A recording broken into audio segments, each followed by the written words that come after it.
हमारा UPI, United payments interface, Germany में चलता है। जर्मनी का एम्बेसडर कहता हमें इंडिया से सीखना पड़ेगा डिजिटलाइजेशन। ये तो ऑफिशियल अब रिकॉर्ड। नाजरीन, ये शरह नमू वो एक पैमाना है, वो इंडिकेशन है जिससे ये पता चलता है कि मुल्क कितनी तेजी से तरक्की कर रहा है, लेकिन हमारा सफर आगे की बजाय पीछे की रशिया तरफ जा Sri Lanka first to use Indian rupee trade settlement mechanism.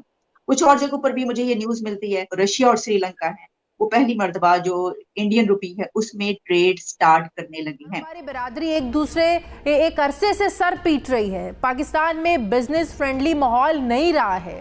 हुकूमत समेत कई इदारे कारोबार की राह में रुकावट बने रहते हैं। डॉलर बचाने के लिए एलसीज नहीं खुल रही हैं, बाहर से हर चीज का खाम माल इम्पोर्ट नहीं हो रहा है।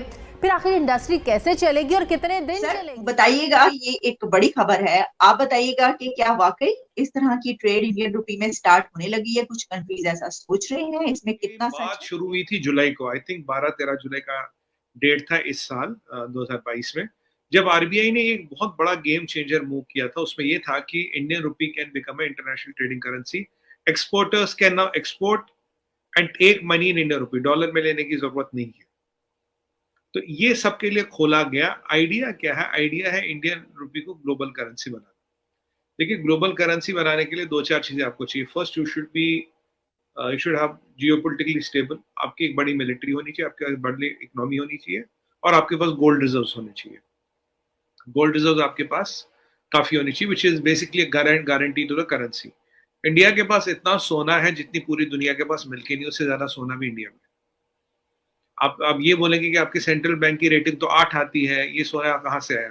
सेंट्रल बैंक की रेटिंग 8 आती है, बिल्कुल सही है। और जो हमारा प्राइवेटली हेल्ड सोना है, that 1/3 of the total gold of the produced in the world is in India, जो प्राइवेटली हेल्ड है।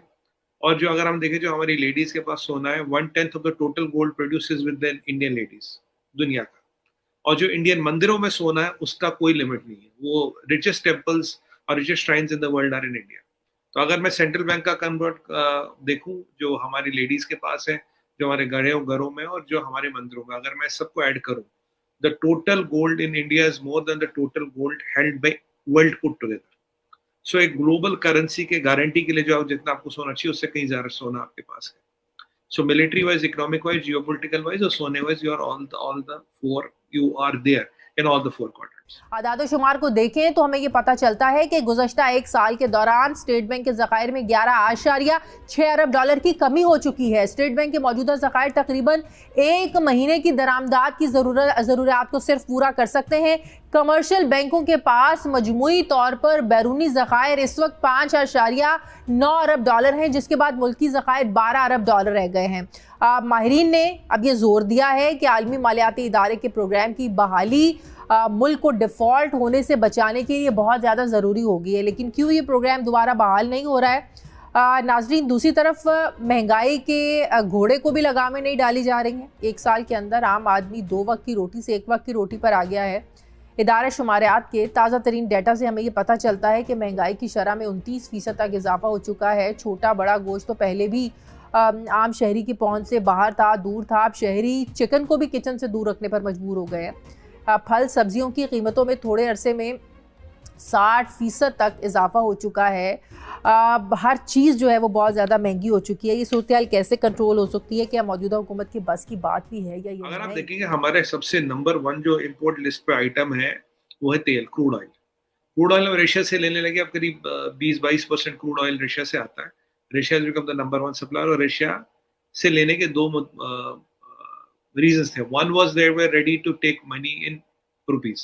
सेकंड, वो करीब $30 सस्ता देते थे हमें पर बैरल। तो मोटा मोटा 4.5 billion barrel dollars worth of discount in a month and $54 billion worth of discount in a year, और वो भी आपको रुपये में देना। तो एक बहुत बड़ा जो फॉरेन एक्सचेंज हमारा ड्रेनर है, दैट इज ये पेट्रोलियम। उसके बाद नंबर 2 आता गोल्ड। आपने पीछे पढ़ा होगा कि यूएई जो हमारा थर्ड बिगेस्ट ट्रेडिंग पार्टनर है, उसके साथ हम बात कर रहे हैं एक एफटीए की, और एफटीए तो खैर हो गया उनके साथ। अब बात हो रही है कि उनसे हमें 2 लाख किलो सोना खरीदना है, पर उसकी पेमेंट रुपयों में दी जाएगी, क्योंकि नंबर 2 आइटम जो हमारे इंपोर्ट लिस्ट पे है, जो फॉरेन एक्सचेंज ड्रेनर है, दैट इज गोल्ड। सो कोशिश ये हो रही है कि धीरे धीरे इन दोनों चीजों को फॉरेन एक्सचेंज लिस्ट से डिलिस्ट किया जाए। कैसे करोगे आप? अगर आपकी पेमेंट डॉलर में ना देनी पड़े, रुपए में देनी पड़े। रुपये का हमें बड़ा फायदा है जी। देखिए, जिसके पास रुपया है तो वो हमसे रुपये में ही तो कुछ लेगा ना, हमसे वही सामान लेगा जो लेगा।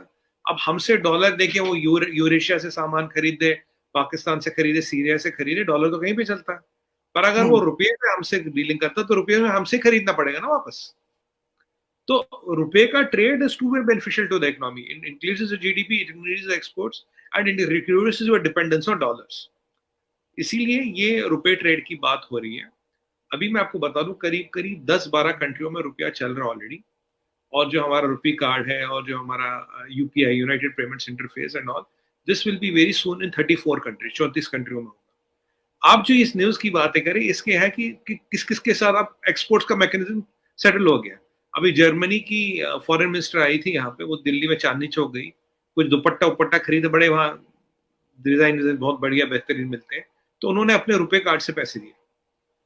जर्मनी का एम्बेसडर खुद कहता है, I am surprised and I am amused by the digitalisation that India has done. मतलब मैं कह रहा हूँ 34 कंट्रियों में रुपए चल रहा है, इंक्लूडिंग 5 कतर की बात करें, सऊदी की बात करें, यूएई की बात करें, ऑलरेडी रुपया चलता है, रुपए कार्ड चलता है, हमारा यूनाइटेड पेमेंट्स इंटरफेस चलता है। तो अभी आलिया जी, होता है कि जैसे आप 40 से 50 कंट्रियों को छूते हो तो आपकी करेंसी इंटरनेशनल ट्रेड बास्केट में आ जाती है आईएमएफ के। जैसे इंटरनेशनल ट्रेड बास्केट में आ जाएगी तो you become international currency by default. But फिर यूजुअली लोग लगाते हैं कि आपकी इकोनॉमी कितनी बड़ी है, आपकी मिलिट्री उतनी पावरफुल है क्या, आप जियोपॉलिटिकली इतने स्ट्रांग हो क्या, आपके पास इतने बड़े रिजर्व्स है क्या, और एंड में आता आपके पास इतना सोना है क्या। ये सब चीजें हमारी लाइन में है। अभी जो भी हम फ्री ट्रेड एग्रीमेंट्स कर रहे हैं तो कोशिश ये है कि सबसे हम बात करें कि सब हमसे रुपए में ही डील करें। अभी हमारा थर्ड बिगेस्ट पार्टनर यूएई है, और यूएई के साथ ऑलमोस्ट हमने ये अरेंजमेंट सेटल कर दिया। अब इन चीजों को चलाने के लिए एक आरबीआई का रोल आता है। RBI is Reserve Bank of India. एक वस्त्रो अकाउंट होता है, vostro is account which can be open in a foreign bank but in rupees. तो अब मान लीजिए हम रशिया से डील करें तो रशिया वहां रुपयों में पैसे जमा कराएगा, रूबल्स में पैसा कराएगा, हमें यहाँ रुपये में मिलेगा, हम उनको रुपये में देंगे, उनको रुपये में मिलेगा। तो जो डॉलर और जो स्विफ्ट वाला सिस्टम है टोटल बाईपास हो जाता है। तो ये अकाउंट खोलने की जो अभी रिस्ट्रिक्शन जो इनको अप्रूवल है, कुछ बैंक्स को ही, हर कोई नहीं खोल सकता। विद अप्रूवल आरबीआई के बैंक अकाउंट खुलते क्योंकि उन पे चेक एंड कंट्रोल रहना चाहिए। तो अब धीरे धीरे अकाउंट खुलने लगे। मेरे को मुझे याद है आलिया जी, मैंने आपके पाकिस्तान मीडिया के एक चैनल पे बोला था और मैंने नेशनल टीवी पे भी बोला था, जब श्रीलंकन क्राइसिस चल रही थी, मैंने कहा श्रीलंका को बचने के लिए वही करना चाहिए जो नेपाल ने किया है। क्या किया नेपाल ने? नेपाल में इंडिया रुपया चलता है, नेपाल में जाएंगे वो बोलेगा 100 नेपाली 50 इंडिया, ऐसा कुछ भी चीज, एग्जाम्पल 70 इंडियन 100 नेपाली, वॉट। तो मतलब वो इंडिया रुपया वहां सब आराम से चलता। आप देखिए इतनी फाइनेंशियल क्राइसिस में भी नेपाल की करेंसी फेल होने की कवायद नहीं है। नेपाल क्यों खड़ा है? नेपाल खड़ा है क्योंकि उसने उसकी इकोनॉमी कहीं ना कहीं इंडिया से जोड़ी है। श्रीलंका को भी हमने सजेस्ट किया था कि अगर आपको आगे खड़ा रहना और इस इकोनॉमिक टर्मोइल से बचना है, you have to start trading with the Indian rupee.